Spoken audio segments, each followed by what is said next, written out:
आगे हम डिस्कस कर रहे हैं क्लोज पैकिंग। क्लोज पैकिंग हम सॉलिड पार्टिकल्स की पैकिंग कर रहे हैं जिसमें मैक्सिमम स्पेस ऑक्यूपाई हो और मिनिमम स्पेस वैकेंट रहे, इन विच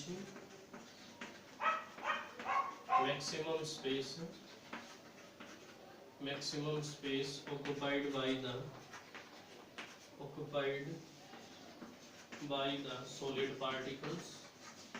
solid particles and minimum space remains left, जिसमें मिनिमम स्पेस वैकेंट रहे और मैक्सिमम स्पेस ऑक्यूपाइड हो, उसको हम कहेंगे क्लोज पैकिंग। क्लोज पैकिंग हम वन डायमेंशन में किस तरीके से कर सकते हैं? वन डायमेंशन इस तरीके से दिखाएंगे। वन डायमेंशन में अगर हम इनको सेंटर्स को मिला दें तो ये एक लीनियर कॉम्बिनेशन हम इसमें दिखाएंगे। कोऑर्डिनेशन नंबर इसमें हम नोट करेंगे 2, टाइप हम इसमें नोट करेंगे लीनियर टाइप, और लेयर हम इसमें नोट कर सकते हैं एक ही लेयर है, ए टाइप। मींस हम नोट करते हैं कोऑर्डिनेशन नंबर क्या होता है? Coordination number of touching sphere और नंबर ऑफ नियरेस्ट नेबर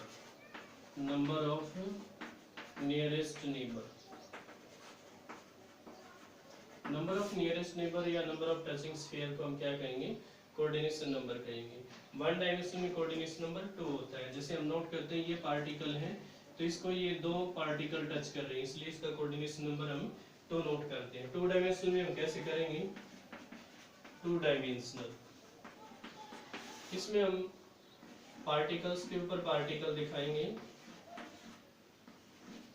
जिसमें टचिंग स्फीयर्स को भी मिलाएंगे हम, इस तरीके से हम इसको दिखाएंगे। तो अगर हम इसको टचिंग स्फीयर्स को मिलाते हैं तो यहाँ पे स्केयर की फॉर्मेशन हो जाती है, इसलिए हम इसमें नोट करेंगे कि जो कोऑर्डिनेशन नंबर है वो तो इसमें 4 आ जाएगा। टाइप इसमें हम स्केयर क्लोज पैकिंग करेंगे, स्केयर बनेगा इसमें, इसलिए इसको स्केयर क्लोज पैकिंग कहा जाएगा। इसके अलावा लेयर हम इसमें एक ही तरह के लेयर है, ट्रिपले टाइप। मीन्स तीनों जो लेयर हैं वो एक जैसी लेयर है, इसलिए हम इसमें ट्रिपले टाइप लेयर हम दिखा सकते हैं। इसके अलावा स्केयर क्लोज पैकिंग के अलावा हम नोट करते हैं कि 2 डायमेंशन में एक तरीके से और पैकिंग की जा सकती है जिसमें हम पार्टिकल्स को स्टैक्ड ओवर रखें, इस तरीके से पार्टिकल्स को रखें। तो हम देखते हैं कि इसमें जो कोऑर्डिनेशन नंबर आता है वो हम 6 नोट करेंगे। कोऑर्डिनेशन नंबर इसमें 6 आ जाएगा। जैसे हम इस पार्टिकल को नोट करें तो हेक्सागोनल हम इसको नोट करेंगे, हेक्सागोन की फॉर्मेशन हो जाती है, इसलिए इसको हेक्सागोनल क्लोज पैकिंग कहा जाता है। कोऑर्डिनेशन नंबर तो इसमें हम 6 नोट करेंगे, मैं यहाँ पे दिखा रहा हूँ इनको। कोऑर्डिनेशन नंबर 6 आ जाएगा इसमें, और टाइप इसमें हम नोट करेंगे हेक्सागोनल क्लोज पैकिंग, और लेयर इसमें हम नोट करेंगे ए टाइप, क्योंकि ये जैसी लेयर है ये वैसी लेयर ये नहीं है, बट तीसरी जो लेयर है वो बिल्कुल ऐसी ही है, इसलिए हम इसमें इस तरीके से दिखा सकते हैं। हम 2 डायमेंशनल में बात करें तो 2 तरीके से पैकिंग की हमने, क्लोज पैकिंग और स्केयर क्लोज पैकिंग और हेक्सागोनल क्लोज पैकिंग। इन दोनों में से hexagonal close packing more efficient है क्योंकि इसमें मैक्सिमम स्पेस ऑक्यूपाइड होता है as compare to square close packing. So यहाँ पे एक क्वेश्चन भी अराइज किया जा सकता है, which one is more efficient close packing, hexagonal और स्केयर क्लोज पैकिंग? तो हम यहाँ पे बताएंगे कि हेक्सागोनल क्लोज पैकिंग है वो मोर इफिशिएंट है, क्योंकि यहाँ पे हेक्सागोनल क्लोज पैकिंग में आप देख रहे हैं मैक्सिमम स्पेस ऑक्यूपाइड हो रहा है बाय द पार्टिकल्स। अगर हम स्केयर क्लोज पैकिंग में देखें तो वैकेंट स्पेस ज्यादा है, जो वैकेंट स्पेस होगा उसको हम वॉइड कहेंगे। सो वॉइड की डेफिनेशन अगर हम नोट करें यहाँ पे, void vacant space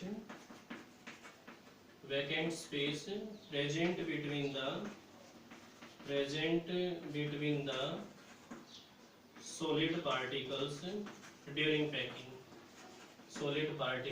during packing, packing के दौरान हम इसको नोट करते हैं। सो अगर हम इसमें बात करें वॉइड की, तो हेक्सागोनल क्लोज पैकिंग के दौरान हम दो तरह के वॉइड्स को नोट करते हैं। जैसे मैं यहाँ पे दिखा रहा हूँ हेक्सागोनल क्लोज पैकिंग को, और इनमें हम देख रहे हैं कि जो वॉइड है वो दो तरीके के वॉइड हैं। जैसे आप इसमें देख सकते हैं कि एक का तो अपेक्स डाउनवर्ड है ऐसे, और एक का जो अपेक्स है वो अपवर्ड है इस तरीके से। मीन्स हम एक तो ये नोट कर रहे हैं वॉइड, और एक ये वॉइड नोट कर रहे हैं, बट इसमें हम देख रहे हैं अपेक्स अपवर्ड, इसमें अपवर्ड है अपेक्स, इसमें अपेक्स डाउनवर्ड है, अपेक्स डाउनवर्ड। मीन्स हम इनमें नोट करें कि दोनों हैं ट्रायंगुलर, इसको हम क्या कहेंगे ट्रायंगुलर वॉइड, ट्रायंगुलर वॉइड। और ये जो ट्रायंगुलर वॉइड है ये टेट्राहेड्रल वॉइड कहलाता है, टेट्राहेड्रल वॉइड, इसको हम टेट्राहेड्रल वॉइड कहेंगे। सो जब हम 2 डायमेंशनल पैकिंग करते हैं तो उस दौरान टेट्राहेड्रल वॉइड की फॉर्मेशन दिखा सकते हैं। 3 डायमेंशनल में पैकिंग हम किस तरीके से दिखाएंगे?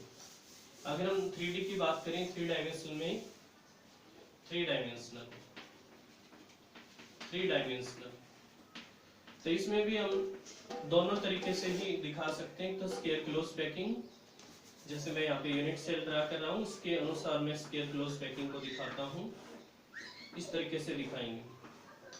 सो इसमें जो स्क्वायर क्लोज पैकिंग है उसमें हम इस तरीके से दिखाएंगे, पार्टिकल के ऊपर पार्टिकल को दिखाना होगा हमें, ऐसे इस तरीके से दिखाएंगे हम। ये स्क्वायर क्लोज पैकिंग होगी, square close packing, square close packing. और अगर हम इसमें 3D भी दिखाते हैं हेक्सागोनल में, तो इसमें एक लेयर और दिखाते हैं हम, 3 लेयर हो जाती हैं इसमें, इस तरीके से और इस तरीके से। जैसे 2D में हमने इस तरीके से दिखाया था, 3D में हम एक लेयर और ऐसे दिखाएंगे, जैसे मैं डॉटेड में दिखा रहा हूँ ऐसे, इस तरीके से दिखाएंगे। सो अगर हम यहाँ पे नोट करें तो कॉम्बिनेशन ऑफ 2 ट्रायंगुलर वॉइड आता है। जैसे मैं अलग से दिखा रहा हूँ इनको यहाँ पे इस तरीके से, जैसे ये एक वॉइड आ जाता है यहाँ पे इस तरीके से। तो अगर मैं यहाँ पे एक और पार्टिकल को दिखाता हूँ इस तरीके से, और आगे मैं जैसे इन पार्टिकल्स को दिखाता हूँ ऐसे, तो यहाँ पे मैं देखता हूँ कि ये कॉम्बिनेशन आ जाता है यहाँ पे। आप यहाँ पे देखिए नीचे की जो लेयर्स है अगर हम उनको नोट करें तो एक ये वॉइड आता है ऐसे। अगर हम ऊपर वाली देखें तो एक ये है, एक ये है और एक ये है। तो यहाँ पे मैं यहाँ पे दिखा रहा हूँ इसको कॉम्बिनेशन ऑफ 2 ट्रायंगुलर वॉइड, इस तरीके से दिखा सकते हैं। सो इसको हम ऑक्टाहेड्रल वॉइड कहेंगे, octahedral void, that is combination of 2 triangular void, 2 triangular void, दो जो ट्रायंगुलर वॉइड है उनका combination, 2 triangular void, 2 triangular voids, 2 triangular voids का जो कॉम्बिनेशन है उसको हम क्या कहेंगे ऑक्टाहेड्रल वॉइड कहेंगे। सो हम यहाँ पे 2 तरह के वॉइड्स को नोट कर चुके हैं, एक तो टेट्राहेड्रल वॉइड और एक ऑक्टाहेड्रल वॉइड।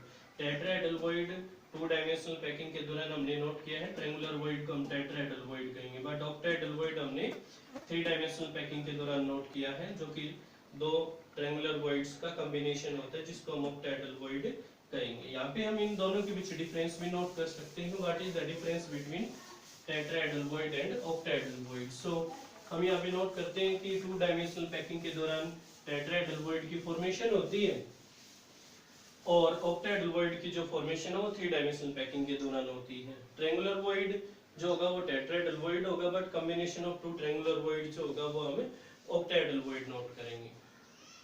इसके बाद हम आगे नोट कर रहे हैं पैकिंग फ्रैक्शन, पैकिंग फ्रैक्शन और packing efficiency. Packing efficiency, efficiency means हम नोट करेंगे how much space occupied by the solid particles during the packing. Packing के दौरान सॉलिड पार्टिकल्स ने कितने परसेंट स्पेस को ऑक्युपाई किया है और कितना जो स्पेस है वो एम्प्टी रह गया है, हम इसमें पैकिंग फ्रैक्शन के थ्रू निकालेंगे। पैकिंग एफिशिएंसी हम कैसे निकालते हैं? पैकिंग एफिशिएंसी, पैकिंग एफिशिएंसी हम नोट करते हैं volume of sphere to the volume of cube, volume of cube. इस तरीके से हमें पैकिंग एफिशिएंसी कैलकुलेट करनी है। पैकिंग फ्रैक्शन और पैकिंग एफिशिएंसी की डेफिनेशन कैसे लिखेंगे? It determines how much space occupied by the solid particles means इसमें परसेंटेज निकालते हैं कि कितने परसेंट जो स्पेस है वो सॉलिड पार्टिकल्स के द्वारा एक्वायर किया गया है। सो सबसे पहले हम सिंपल यूनिट सेल में कैलकुलेट करते हैं। इन सिंपल यूनिट सेल में हमें पता है पार्टिकल कॉर्नर पे प्रेजेंट होते हैं, इसलिए हम पार्टिकल्स को इस तरीके से दिखाते हैं। पार्टिकल का साइज थोड़ा बड़ा दिखाते हैं और यूनिट सेल को हम ऐसे ड्रा कर देते हैं। इसमें हम लिखेंगे suppose edge length of unit cell हम a मान लेते हैं। सपोज रेडियस ऑफ स्फीयर हम यहाँ पे r मान लेते हैं, स्मॉल r मान लेते हैं। So a is equal to 2r, ये हम नोट करेंगे क्योंकि हमें पता है एज लेंथ ये है पॉइंट से पॉइंट के बीच की डिस्टेंस। तो यहाँ से यहाँ तक हम देख रहे हैं a है, लेकिन इस a में 2r है, इसलिए हम a is equal to 2r हम नोट करेंगे। आगे वॉल्यूम ऑफ स्फीयर हम यहाँ पे नोट करते हैं। Volume of sphere 4/3 pi r cube, क्योंकि हमें पता है कि जो सिंपल यूनिट सेल में है उसमें टोटल नंबर ऑफ एटम सिर्फ एक ही आता है, इसलिए हम एक स्फीयर की वॉल्यूम डिटरमाइन करते हैं। Volume of cube that is a cube, और a की वैल्यू क्या है 2r क्यूब। सो यहाँ पे नोट करेंगे 8r क्यूब। आगे हम पैकिंग इफिशिएंसी निकाल लेंगे, पैकिंग फ्रैक्शन। सो फार्मूला हम नोट करते हैं volume of sphere to the volume of cube. So volume of sphere 4/3 pi r cube and volume of cube 8r cube. So हम यहाँ पे नोट करेंगे 0.52%, सॉरी 0.52 और 52% स्पेस ऑक्युपाइड होगा by the simple unit cell. ये हम packing efficiency simple unit cell में calculate कर सकते हैं।